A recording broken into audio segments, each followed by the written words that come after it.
Step 2 in the home sale process. All right, so now we can put a price on it that reflects as is. Maybe you're doing a concession, let the buyer do the repairs, but let's let them know up front so when it comes time to negotiate, everyone knows exactly what they've got. It helps when they're making an informed decision. That way they don't go back later and try to renegotiate based on the terms that would come up. So expect the home inspection's going to find issues, and a lot of them are just going to be things that make a house a home, little things that you can take care of without a big expense that makes the property show better.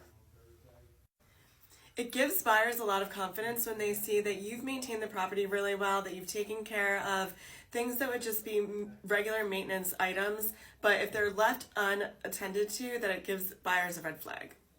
If you're thinking about selling, let us know.